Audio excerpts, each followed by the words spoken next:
எல்லாருக்கும் வணக்கம், நமஸ்கார், நமஸ்தே. நீங்கள் வந்திருக்கிற இடம் திஸ் இஸ் மை சேனல். சில் பண்ணலாம் வாங்க. இன்னைக்கு இந்த வீடியோவில் பார்க்க போகிறது என்னென்னா, கென் கருணாஸ் நடித்து இயக்கிய யூத் மூவி ரிவ்யூ தான் பார்க்க போகிறோம். வாங்க வீடியோக்குள்ளே போகலாம். யூத் மூவியோட கதை என்னன்னு பார்த்தோம் அப்படின்னா, இந்த கதையோட நாயகனாக கென் கருணாஸ் அவர்கள் 10th முடிச்சுட்டு +1 +2க்கு ஒரு ஸ்கூலில் ஜாயின் பண்ணுறாரு. அங்கே அவரோட லட்சியமாக இருக்கிறது என்ன அப்படின்னா, எப்படியாவது லவ் அந்த லவ் பண்ணி அதில் கமிட்டடாக ஆகணும் அப்படின்றது தான் அவரோட லட்சியமாக இருக்குது. அதில் அவர் ஜெயிச்சாரா இல்லையா அப்படின்றது தான் இந்த படத்தோட மீதி கதை. இந்த கதையை ரொம்ப ரொமான்டிக்காகவும் காமெடியாகவும் கடைசியில் ஒரு எமோஷ்னலாகவும் முடிச்சிருக்காங்க.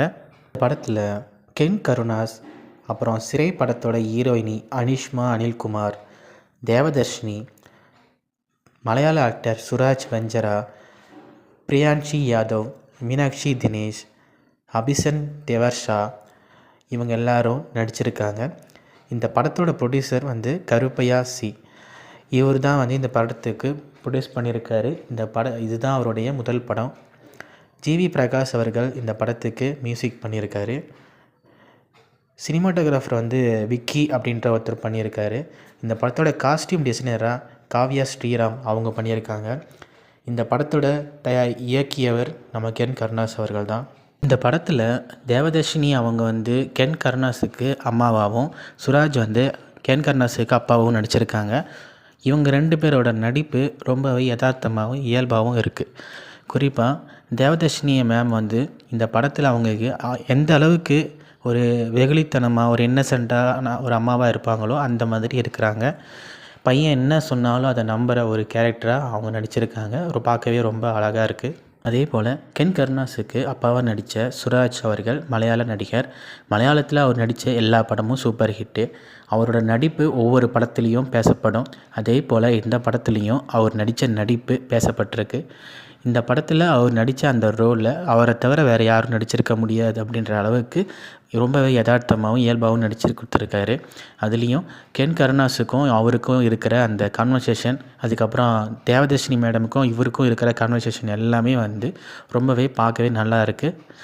திரையிலையும் அழகாக வந்திருக்கு. இந்த படத்தோட ஸ்டார்டிங்கில் பார்த்தோம் அப்படின்னா ரொம்பவே கலகலப்பாக நேச்சுரலாக கொண்டு போயிருப்பாங்க. சடனாக கொஞ்ச நேரத்தில் ஒரு எமோஷ்னலான ஒரு சீன் கனெக்ட் ஆகும். அது என்ன அப்படின்னா, இவங்க அப்பா அம்மா அவங்களோட சொந்தக்காரங்க கிரகப்பிரவேசத்துக்கு போய் அட்டன் பண்ணும்போது அங்கே ஒரு அவமானம் நடக்கும். இன்னும் இது சம்மந்தமே இல்லாமல் இந்த மாதிரி ஒரு சீனை வச்சுருக்காங்களே அப்படின்னு யோசிக்கும்போது, அதுக்கான ஒரு இதுவாக கிளைமேக்ஸில் ஒரு விஷயம் வச்சுருப்பாங்க. அது சூப்பராகவே கனெக்ட் ஆகிருக்கு. இந்த படத்தில் சில யூடியூப்பில் இருக்கிறவங்களும் இதில் நடிச்சிருக்காங்க. அவங்களுக்கு என்ன கேரக்டர் கொடுத்தாங்களோ அந்த கேரக்டரை நல்லாவே ஆக்ட் பண்ணி கொடுத்துருக்காங்க. இந்த படத்தில் 3 கதாநாயகிகள் இருக்காங்க. படத்தோட ஃபஸ்ட் ஹாஃப் ஃபுல்லாகவே பார்த்தோம் அப்படின்னா ஹீரோ 3 ஹீரோயினி அப்படின்னு அந்த மாதிரி தான் போயிட்டுருக்கோம். இதில் சிறை படத்தில் நடித்த அனிஷமா அனில்குமார் அவங்களும் நடிச்சிருக்காங்க.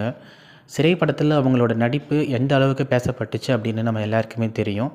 ஆனால் இந்த படத்தில் என்னடா இவங்கள டம்மியாக ஆக்கிட்டாங்களோ, ஒரு குரூப் ஆர்டிஸ்ட் மாதிரி, ஒரு ஜூனியர் ஆர்டிஸ்ட் மாதிரி ஆக்கிட்டாங்களோ அப்படின்னு ஃபஸ்ட் ஹாஃப் பார்க்கும்போது ரொம்பவே ஃபீல் பண்ணுற மாதிரி இருந்தது. ஆனால் செகண்ட் ஹாஃபில் அது அப்படியே தூக்கி சாப்பிட்ட மாதிரி இவங்களுக்கு ஒரு கேரக்டர் செகண்ட் ஹாஃப் ஃபுல்லாக வரும். அந்த கேரக்டரில் அவங்க ரொம்பவே சூப்பராக நடித்து கொடுத்துருக்காங்க. இந்த படத்துக்கு இந்த அளவுக்கு ஒரு பெரிய ஓப்பனிங் இருக்குது அப்படின்னா அதுக்கு காரணமே ஜிவி பிரகாஷ் அவருடைய மியூசிக் தான். இந்த படத்தில் அவர் போட்ட அந்த சாங் முட்டை கலக்கி, அந்த முட்டை கலக்கி சாங் எந்த அளவுக்கு ஃபேமஸாக இருக்குது அப்படின்றது நான் சொல்லி தான் உங்களுக்கு தெரியணும் அவசியம் இல்லை. அந்த சாங் இந்த படத்தில் எந்த இடத்துல கரெக்டாக வரும் அப்படின்னு எல்லோரும் வெயிட் பண்ணி பார்க்குற மாதிரி தான் இருந்துச்சு. கடைசியாக ஒரு இடத்துல இந்த பாட்டு வந்தது. அந்த பாட்டு அந்த சிச்சுவேஷனும் நல்லா இருக்குது. அந்த பாட்டில் கென் கருணாஸனோட ஒரு டான்ஸ் ஸ்டெப்பும் செம்மையாக இருக்குது. இந்த படத்தில் முட்டை கலக்கி சாங் அது இல்லாமல் ஒரு 4-5 சாங் எக்ஸ்ட்ரா இருக்குது. அந்த 4-5 சாங்ஸும் கேட்குற மாதிரி தான் இருக்குது. அந்த சாங்ஸுக்கான டான்ஸஸ் அண்டு சிச்சுவேஷன் எல்லாமே பர்ஃபெக்டாக அமைஞ்சிருக்கு. கென் கருணாஸ் அவர்களுடைய முதல் திரைப்படம், அதாவது டைரக்டராக அவருக்கு இதுதான் ஃபஸ்ட்டு திரைப்படம்.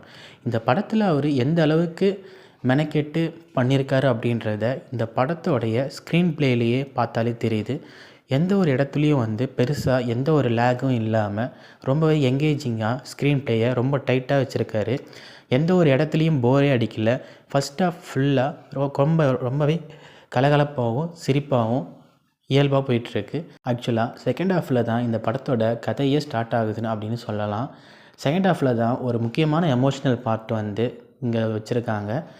கடைசியில் கிளைமேக்ஸில் ஒரு முக்கியமான மெசேஜை சொசைட்டிக்கு சொல்லியிருக்காங்க. அது எந்த அளவுக்கு கன்வே ஆகும், அதுவும் இப்போ இருக்கிற ஜென்ரேஷனுக்கு இது எந்த அளவுக்கு கனெக்ட் ஆகும் அப்படின்னு தெரியல. ஆனால் கனெக்ட் ஆகிடுச்சு அப்படின்னா ரொம்பவே நல்லாயிருக்கும்.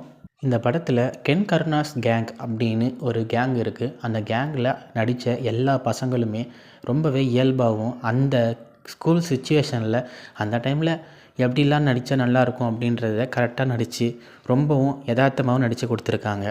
என்னதான் கென் கருணாஸ் அவர்கள் தனுஷை இன்ஸ்பயராக வச்சு டைரக்ஷனை சூஸ் பண்ணியிருந்தாலும் இந்த படத்தில் சிம்புவை தான் அடிக்கடி காட்டுறாங்க.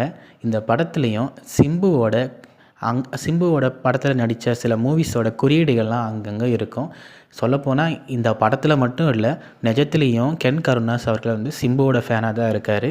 அதனால தான் என்னமோ தெரியல, சிம்புவோட படத்தோட சில விஷயங்கள்லாம் படத்தில் வச்சுருப்பார்.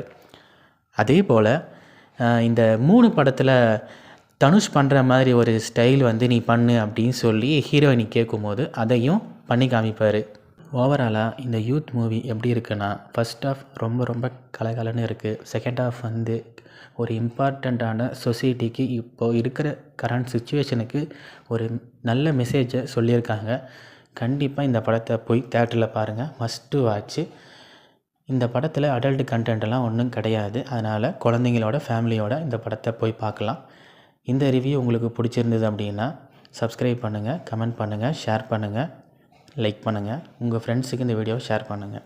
மீண்டும் அடுத்த வீடியோவில் சந்திக்கலாம். அதுவரைக்கும் நான் உங்கள் பாண்டியன். மறக்காம சர்ப்ரைஸ் பண்ணுங்க.